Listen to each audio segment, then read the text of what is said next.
অষ্টম শ্রেণীর গণিত টিউটোরিয়ালে তোমাদের সবাইকে স্বাগতম। আজকের ভিডিওতে অষ্টম অধ্যায় চতুর্ভুজ পৃষ্ঠা নাম্বার 134 থেকে সম্পাদ্য 1 অঙ্কন করা শিখব। তো দেখো, এখানে 1 নাম্বার সম্পাদ্যে দেওয়া আছে কোনো চতুর্ভুজের 4টি বাহুর দৈর্ঘ্য ও 1টি কোণ দেওয়া আছে, চতুর্ভুজটি আঁকতে হবে। তো আমরা স্বাভাবিকভাবে জানি যে কোনো চতুর্ভুজ অঙ্কন করতে হলে 5টি উপাত্ত থাকতে হয়। তো 1 নাম্বার সম্পাদ্যে 5টি উপাত্ত দেওয়া আছে, 4টি বাহুর দৈর্ঘ্য আর 1টি কোণ, মোট 5টি উপাত্ত দেওয়া আছে। এই 5টি উপাত্তের আলোকে একটি চতুর্ভুজ আঁকতে হবে। তো দেখো, আমরা উপরোক্ত 5টি তথ্যের আলোকে চতুর্ভুজ অঙ্কন করা শুরু করি। তো এখানে 4টি বাহুর দৈর্ঘ্য ও 1টি কোণ দেওয়া আছে, কিন্তু 4টি বাহুর দৈর্ঘ্যের মাপ দেওয়া নাই। তো তুমি তোমার ইচ্ছা মতো বাহুগুলো নিতে পারবে। যেহেতু এখানে মাপ দেওয়া নাই, সেহেতু আমি আমার ইচ্ছা মতো 4টা বাহুর দৈর্ঘ্য ধরে নিব। 2টা বাহু, 3,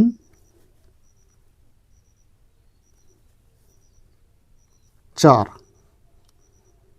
4টি বাহুর দৈর্ঘ্য ও 1টি কোণ দেওয়া আছে। তো কোণের মাপ কত সেটাও দেওয়া নেই। তো আমরা এখানে ইচ্ছা মতো একটা কোণ ধরে নিব। তো আনুমানিকভাবে এই কোণটা আমরা একটা কেটে নিই।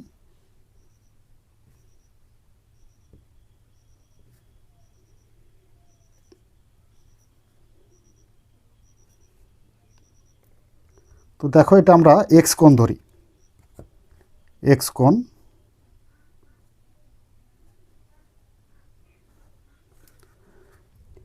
এ বি সি ডি এবং কোণ হচ্ছে এক্স কোণ। এখন এ 5টি তথ্যের উপর ভিত্তি করে আমরা একটি চতুর্ভুজ অঙ্কন করি। তো দেখো, এখানে চতুর্ভুজ অঙ্কন করার জন্য প্রথমে আমরা একটি রশ্মি নিব। যে কোনো রশ্মি, মনে করি এই রশ্মিটার নাম হচ্ছে বিই। বিই রশ্মি থেকে এ বাহুর সমান করে, কোন বাহু? এ বাহু। তো এ বাহুর সমান করে বিসি অংশ কেটে নিই। তো দেখো, এখানে আমরা বিসি অংশটা কেটে নিলাম। এরপর বি বিন্দুতে এক্স কোণের সমান করে একটি কোণ আঁকি। এক্স কোণের সমান করতে হবে, তাই আমরা এক্স কোণের সমান ব্যাসার্ধ নিলাম। দেখো, এই যে এই কোণের সমান। আবার সেমভাবে এর ব্যাসার্ধ নিব, নিয়ে এখান থেকে একটি বৃত্তচাপ কাটব। আচ্ছা, আমরা এক্স কোণটা এখানে আঁকলাম।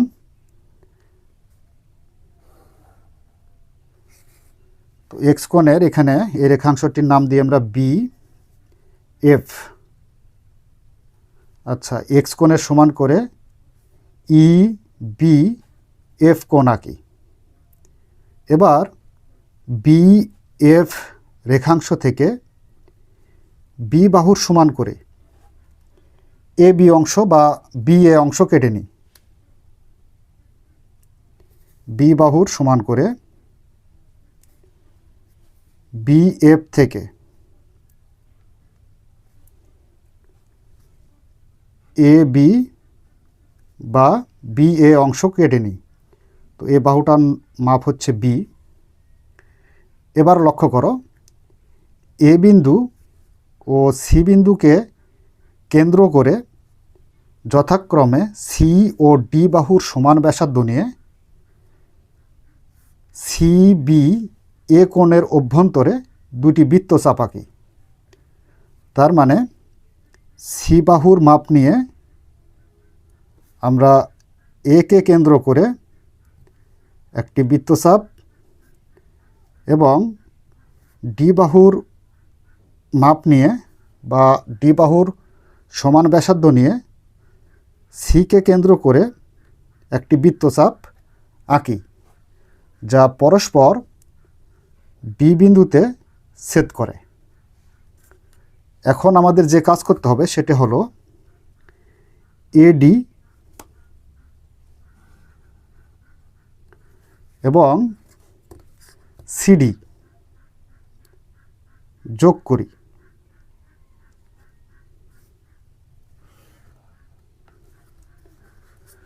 তাহলে এ বি সি ডি হচ্ছে উদ্দিষ্ট চতুর্ভুজ। এডি সমান হচ্ছে সি বাহুর মাপ এবং সিডি বাহুর দৈর্ঘ্য হলো ডি বাহুর মাপ। তো দেখো, এখানে আমরা যেভাবে চতুর্ভুজটি অঙ্কন করলাম সেটা হলো কোনো চতুর্ভুজের 4টি বাহুর দৈর্ঘ্য দেওয়া আছে এবং একটি কোণ দেওয়া আছে। তো আমরা 4টি বাহুর দৈর্ঘ্য এ বি সি ডি এবং একটি কোণ এক্স কোণ নিয়েছি, নিয়ে এই 5টি উপাত্তের আলোকে আমরা এই চতুর্ভুজটি অঙ্কন করেছি। প্রথমে আমরা বিই রশ্মি থেকে এ বাহুর সমান করে বিসি অংশ কেটে নিয়েছি। এরপর বি বিন্দুতে এক্স কোণের সমান করে ই বি এফ কোণ আঁকি। বি এফ থেকে বি বাহুর সমান করে বি এ অংশ কেটে নিই। এবার এ বিন্দু ও সি বিন্দুকে কেন্দ্র করে যথাক্রমে সি ও ডি বাহুর সমান ব্যাসার্ধ নিয়ে সি বি এ কোণের অভ্যন্তরে 2টি বৃত্তচাপ আঁকি, যা পরস্পর ডি বিন্দুতে ছেদ করে। তাহলে এ বি সি ডি হচ্ছে উদ্দিষ্ট চতুর্ভুজ। তো দেখো, এবার আমাদের লেখার পালা। কিভাবে তোমরা লিখবে সেই লেখাটা আমি তোমাদের একটু শিখিয়ে দিচ্ছি। লেখাটা খুব যে জটিল তা না, তোমরা যেইভাবে অঙ্কন করবে ঠিক সেভাবেই লিখবে। তো প্রথমেই মনে করি বলে যেই কথাগুলো লিখব সেগুলো হচ্ছে আমাদের এই প্রশ্নের মধ্যেই দেওয়া আছে। মনে করি কোনো চতুর্ভুজের 4টি বাহুর দৈর্ঘ্য এ বি সি ডি ও একটি কোণ এক্স দেওয়া আছে, চতুর্ভুজটি আঁকতে হবে। মনে করি একটি চতুর্ভুজের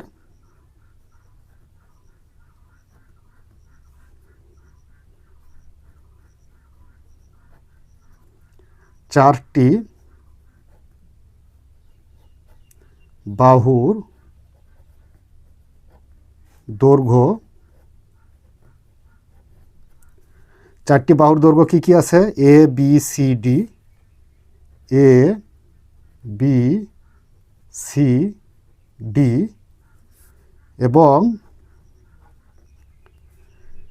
তো দেখো এখানে এ বাহু আর বি বাহু এর অন্তর্ভুক্ত কোণ সিবি এ, এ ও বি বাহুর অন্তর্ভুক্ত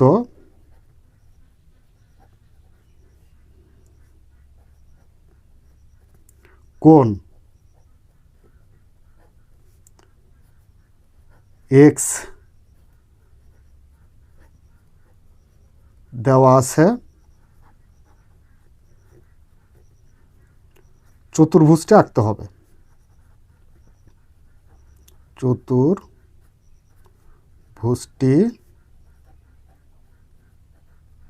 আঁকতে হবে। তো আচ্ছা, কোনো চতুর্ভুজের 4টি বাহুর দৈর্ঘ্য এ বি সি ডি এবং একটি অন্তর্ভুক্ত কোণ এক্স দেওয়া আছে, চতুর্ভুজটি আঁকতে হবে। এবার অঙ্কনের বিবরণ লিখি। অঙ্কনের বিবরণ। তো অঙ্কনের বিবরণ লেখার জন্য আমরা এখানে ধাপ অনুসরণ করব। 1 নাম্বার ধাপে কি করেছি, 1 নাম্বার ধাপে যে কোনো রশ্মি বিই থেকে এ বাহুর সমান করে বিসি অংশ কেটে নিয়েছি। এরপর বি বিন্দুতে এক্স কোণের সমান করে ই বি এফ কোণ এঁকেছি। তো এই কথাটা একটু লিখতে হবে। যে কোনো রশ্মি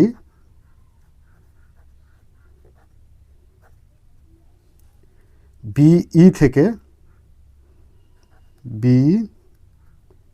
থেকে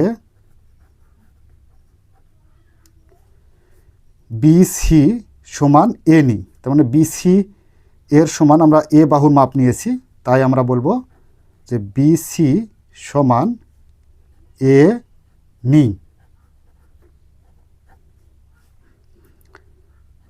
এরপর বি বিন্দুতে সিবি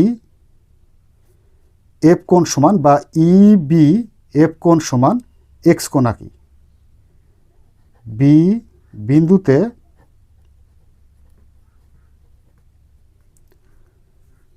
কোণ ই বি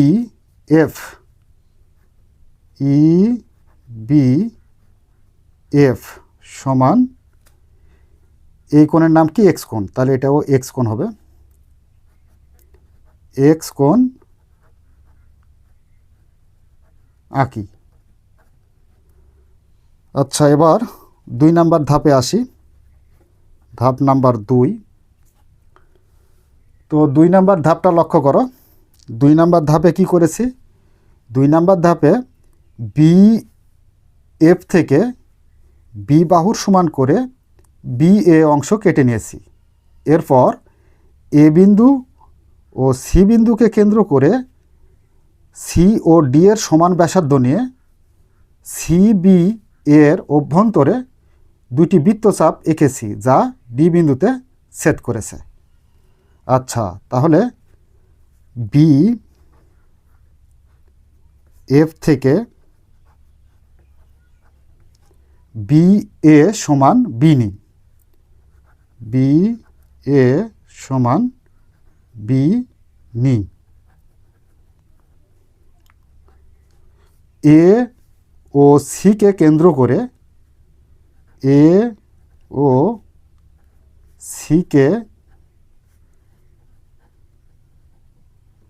কেন্দ্র করে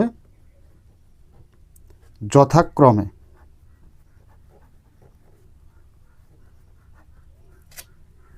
সি ও ডি বাহুর সমান ব্যাসার্ধ নিয়ে সি ও ডি বাহুর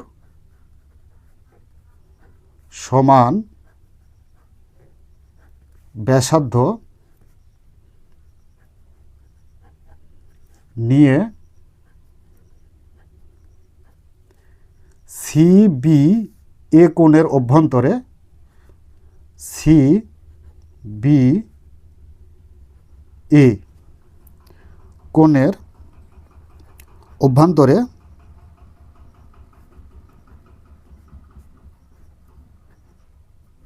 2টি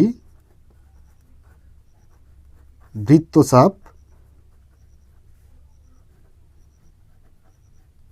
আঁকি যা পরস্পর ডি বিন্দুতে ছেদ করে। ডি বিন্দুতে ছেদ করে। আচ্ছা, ধাপ নাম্বার 3। তো দেখো 3 নাম্বার ধাপে এডি এবং সিডি যোগ করি। এ ও ডি এবং সি ও ডি যোগ করি। আচ্ছা, এডি সিডি যোগ করলাম। তাহলে এ বি সি ডি উদ্দিষ্ট চতুর্ভুজ। তাহলে এ বি সি ডি উদ্দিষ্ট চতুর্ভুজ।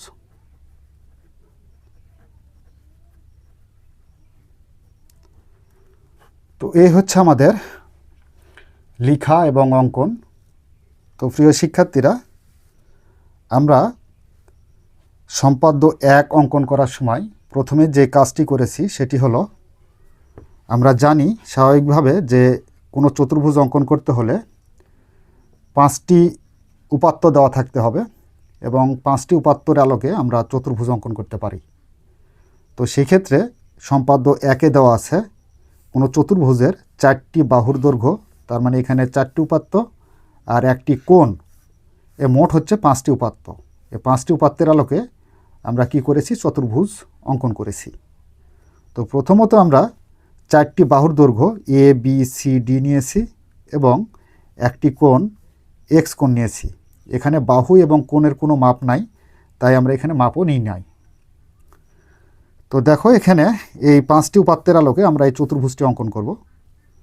তো শুরুতে আমরা যে কাজ করেছি সেটি হলো, বিই রশ্মি থেকে এ বাহুর সমান করে বিসি অংশ কেটে নিয়েছি। বি বিন্দুতে এক্স কোণের সমান করে ই বি এফ কোণ আঁকি। এরপর 2 নম্বর ধাপে যে কাজ করেছি সেটা হলো, বি এফ রেখাংশের বি এ সমান বি বাহুর মাপ নিয়েছি এবং এ ও সিকে কেন্দ্র করে যথাক্রমে সি বাহু ও ডি বাহুর সমান ব্যাসার্ধ নিয়ে সি বি এ কোণের অভ্যন্তরে 2টি বৃত্তচাপ আঁকি, যা পরস্পর ডি বিন্দুতে ছেদ করে। এ ও ডি, সি ও ডি যোগ করেছি, ফলে আমরা A B C O D একটি চতুর্ভুজ পেয়েছি।